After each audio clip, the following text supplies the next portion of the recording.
Greetings, everyone, and welcome to the We Charge Colonialism page. We are an organization of African Americans, people of African descent, seeking to obtain recognition that the United States government is colonizing African Americans in its borders. And the remedy to this is self-determination. Self-determination is the right to control your communities. It's the right to control the institutions in your communities. It's the right to control your police departments. It's the right to control your child welfare agencies. It's the right to control your education agencies. It's the right to control all of these entities that we have known over history to have exploited our communities and to have done things to Black people that has left us in a condition where we are still begging, we are still asking, we are still debilitated, and because we do not control our communities, we do not control our future. So that is what our organization is fighting to address. Now, I want to discuss a topic that was brought to me by one of the members of our organization, and that is the idea of woke capitalism. So what is woke capitalism? Woke capitalism is the fact that a lot of organizations that are supposed to be African American organizations, a lot of organizations that are supposed to be African organizations, a lot of organizations that are supposed to address the needs of the most exploited people, the most taken advantage of people in the whole world, that is African people. These organizations tend to be sponsored by companies that you would think have a very the opposite interests of people of African descent. And these conflicting interests leave room for us to be in a position where we're wondering, why is the NAACP receiving money from these big banks? Why is the Urban League receiving money from these people? Why is it that this person who's supposed to be a community activist for Black people, not for, the elite, not for the upper middle class, why is it that this person who's supposed to be an activist for our people is receiving money from a corporation who has been known to do things that go against our interests, or just a corporation that's a capitalist corporation, period? Now, a lot of you might be saying, woke capitalism, well, you can be a woke capitalist. You can be a capitalist and give money to Black people. You can be a capitalist and give money for liberation movement. And my answer to you would be that your understanding of capitalism might not be the full understanding that it should be. What I mean by that is, a lot of us think capitalism is just the share aspect of buying and trading. So, for example, I bought this mug. That's capitalism. I bought this toy. That's capitalism. That's not capitalism. That's commerce, but that's not capitalism. Capitalism is something very specific. Capitalism is the acquiring of the means of production. So what do we mean by means of production? We mean things like natural resources, things that would not be that you use to make these things, that you use to make this cup. So for example, this cup is not something that existed prior to someone made it. Instead, this cup was previously still. Well, still is something that is owned by an industry. But if you understand the fact that how is it that still, which is a natural resource, is owned by a corporation, and it's a natural resource that exists inside of all of our communities that all of us have access to, then you ask the question, well, what gave the corporation that right to have ownership over the still product? That is what capitalism is about. It's not saying that you can't buy and sell or buy and trade things. It's saying that things like oil, gas, the things that are made inside of our computer, cobalt, that's the things that Apple takes to make laptops, to make cell phones. It's things like steel, it's things like gold, it's things like ivory, things that humans should normally not have a right to say that this is mine. So we know that the European way of doing history is, I land here and it's mine because I'm here. Forget the fact that there's already a indigenous population that's living here. Forget the fact that these people have been living here and using these materials in a way where they all partake in the goods. They all partake in the fact that they have gold. They all partake in the fact that they have oil. They all partake in these things. Because I'm here, I'm going to make it mine. I'm going to start a corporation, and it's going to be the corporation that owns all of these natural resources. That's capitalism. So if you don't understand why capitalism is an enemy to Black people everywhere, then you don't understand your history, because you should know that Black people everywhere, we come from the continent of Africa. What is it about the continent of Africa that has made it such a place that people all have been swarming to try to take advantage of it? It's the fact that Africa has the most mineral resources.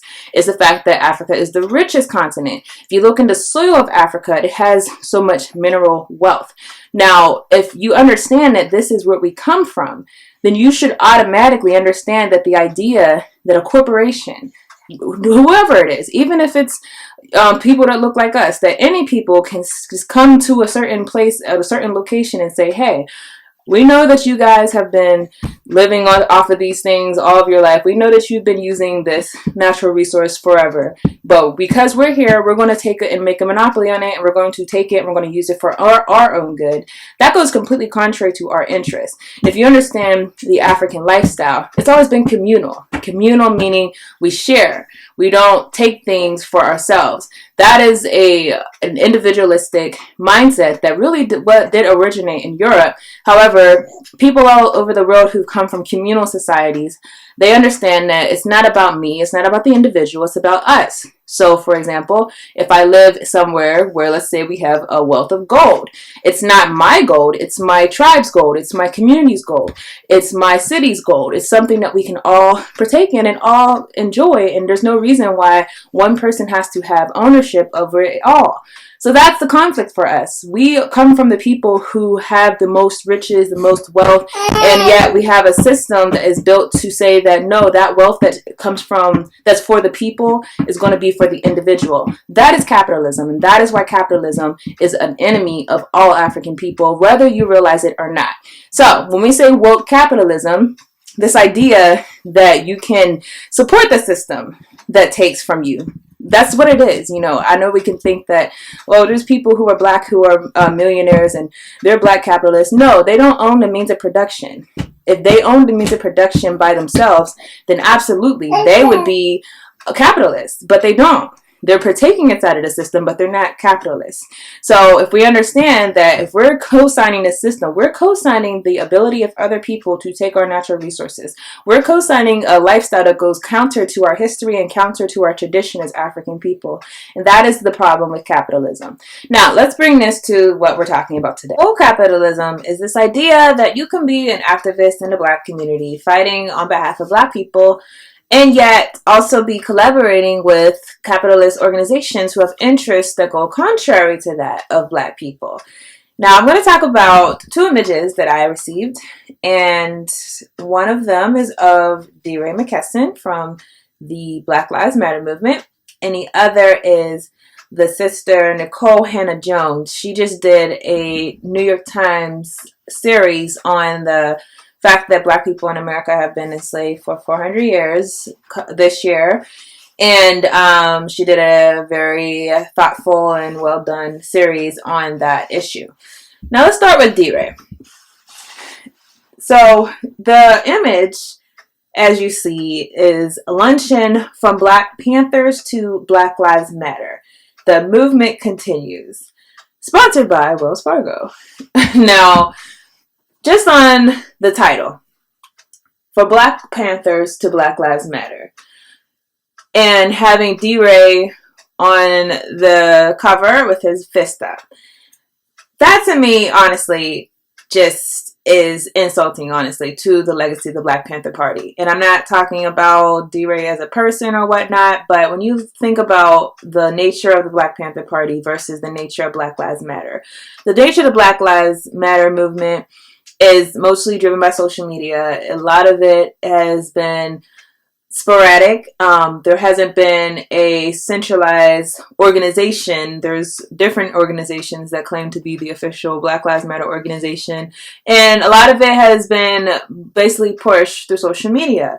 The other thing for us to take note of about the Black Lives Matter movement is that for the most part, the movement has kind of died out, if you have not noticed. And I predicted this a while back because, to me, the nature of the movement has been Black person gets killed by the police or by some white supremacists. We go out and protest against that. After that, the police will either arrest or not arrest. We'll keep protesting. Some time passes. By that time, we've stopped protesting. And at that time, we get a verdict, probably a verdict we don't like, such as not guilty, or we get a decision that we're not going to charge so and so. And at that point, we protest some more. And then eventually the protest dies out and we wait for the next black person to die. That has been the way that the movement has been going. And that's just not sustainable. When you're talking about the fact that black people as emotional beings, having to constantly see ourselves get killed and not see any ramifications for the system that kills us, not seeing any results, not seeing any changes, after a while, when that keeps happening and happening, it completely deprives you of the ability to keep thinking that your actions are going to mean something. And I think overall we just become tired out. We've done it all. We've tried it all. And the Black Lives Matter movement has not shown a way that they are actually going to bring about results. Body cameras don't do anything. Cell phone videos don't do anything. There's no action that's been taken by the organization that has actually actualized in anything that could make us actually think that black people are any more safer than they were when the movement started with Trayvon Martin. Now, when you consider the fact that the Black Lives Matter movement versus Black Panther Party, which was a highly centralized, highly organized organization, they had a plan, they had an agenda, they had I believe a 10-point plan.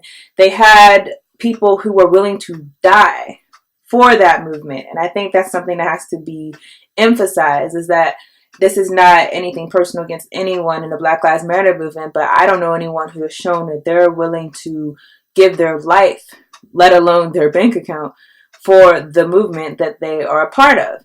And a lot of Black Panthers to this very day are in jail as political prisoners. So consider that, and consider the fact that sponsored by Wells Fargo. Well, that's even more of an insult to the Black Panther Party, because the Black Panther Party was an anti-capitalist organization through and through. And Wells Fargo, I think it's also interesting, is that it's a corporation that has benefited directly from slavery, because Wells Fargo owns the bank Wachovia, and Wachovia has admitted that previously they have benefited from slavery from their owners actually trading slaves as currency. So think about the fact that Wells Fargo is now sponsoring this organization or this luncheon. Then you go to an image by of the sister named Nicole Hannah Jones, sponsored by Shell Corporation. And there's a long article I'm going to post in the description that basically talks about how Shell, as a gas station, has directly caused the death of many African people. I'm going to just read a very short part of it. It says, just 2 years ago, Amnesty International released an 89-page report entitled A Criminal Enterprise, Shell's Involvement in Human Rights Violations in Nigeria in the 1990s.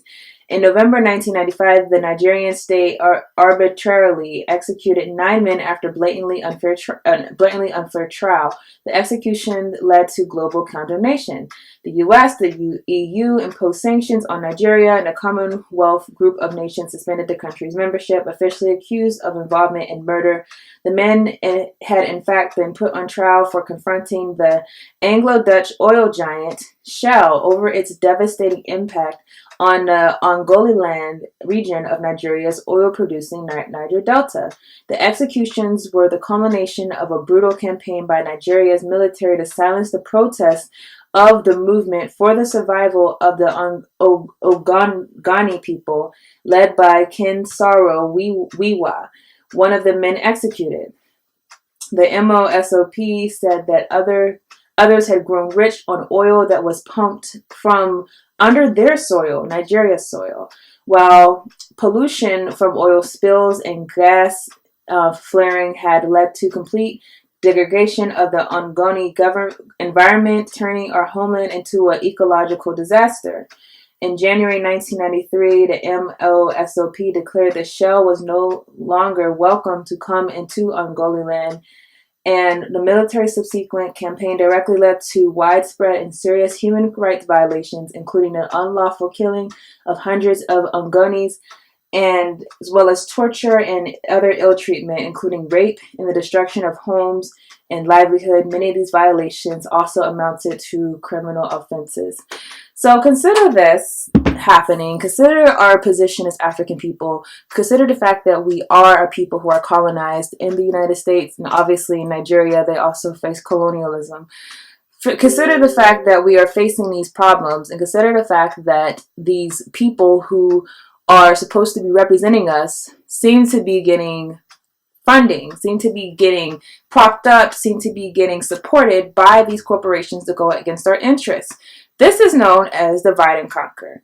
In colonialism, one of the best and most effective ways to actually obtain power over people was to pick a few people who are going to be privileged, and those people you're going to give them benefits, whereas the mass of the people, they were not going to get any benefits. This people who received benefits, these people who received special things from the power structure, these people would betray the interest of their people in order to get more clout, or to get more to get more material wealth, to get more power, to the perception of power. These people were propped up and given certain things that made them think that they were better off being supported by that power structure than by being supported by our people. Now, we charge colonialism. We are seeking to represent our people in a way that we are sure to make sure that we call out those who are actually colonizing us, whether they be government entities or whether they be corporate entities. In the case of Shell and Wells Fargo, they not only have a history of racism against Black people, but they continue to drive the system of capitalism by still not doing things that are going to remedy their past wrongs. Not only that, you got to think about the fact that with Wells Fargo, when you look at our communities, when you look at the fact that we have the effects of redlining, that when we have the effects of predatory banking on a Black community, these are corporations that are benefiting from these types of things, these types of actions that have been done against our people. So we have to make sure that we are distancing ourselves from these types of corporations that are taking part in the exploitation of our people, taking part in the colonialization of our communities, and depriving us of our human rights. So that's what I have on this subject. Would love to hear your thoughts on this. What do you think about the idea of activists, Black activists taking part in these taking part in collaborating with these types of organizations that go completely against our interests? What are your thoughts on this? I will see you guys in the next video.